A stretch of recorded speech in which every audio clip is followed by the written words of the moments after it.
My name is yijia, and my topic is privatized prisons.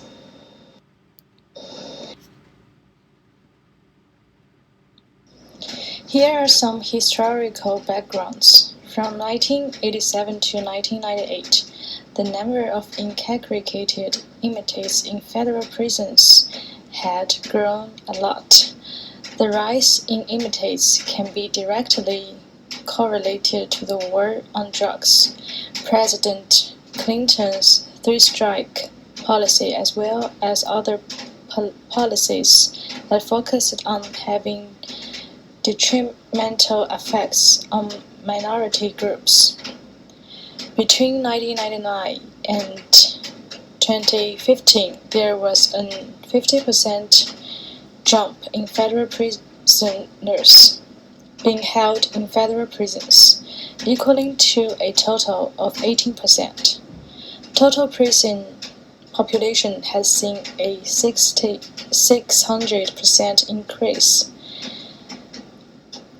Here is a graph of people of color in public vs private prisons. We can see the population in private prisons is higher than in public prisons.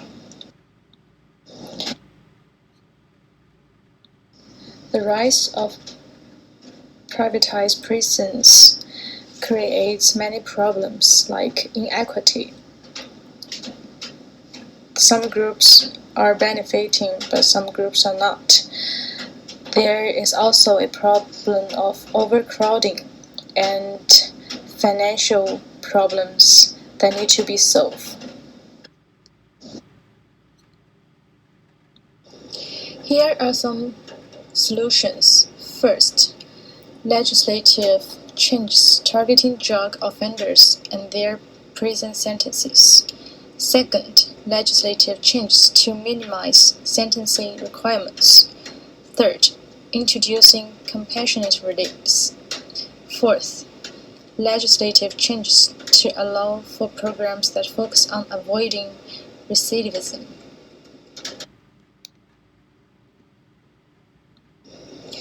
Legislation changes like First Step Act helps to introduce changes like reducing lifetime minimum sentences for non-violent drug offenders. As you can see in the graph, the average prison sentence for federal drug offenders rose 36%.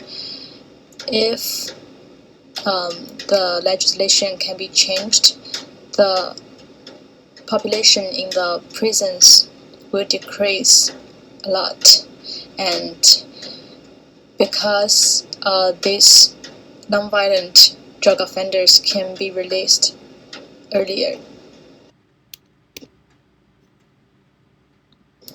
Now I'm going to talk about the minimum sentencing changes. The Sentencing Reform and Corrections Act of 2015 wants to reduce the mandatory minimum sentencing to reduce the population in the prisons. As you can see on the graph, the non-convicted on offensing carrying a mandatory minimum penalty is growing a lot from 1995 to 2016.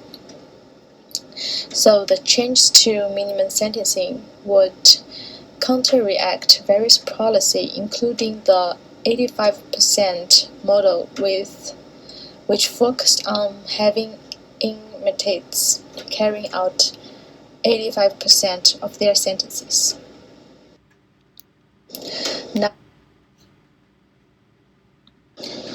Next one is compassionate release, which often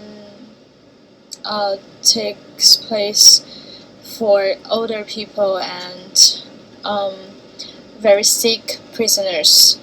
It's a less well-known ability to reduce the population in the prison.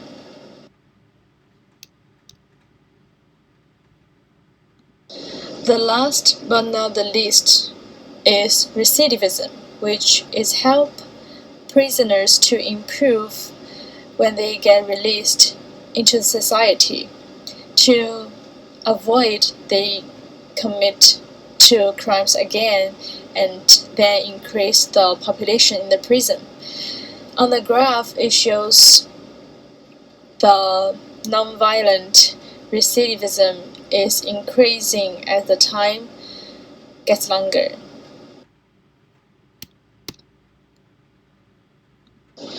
All in all, the legislation changes have the biggest impact on the private prisons and to decrease the population in the prisons. So the society have to take it and to push the legislation changes to decrease the population in the prisons and solve these issues.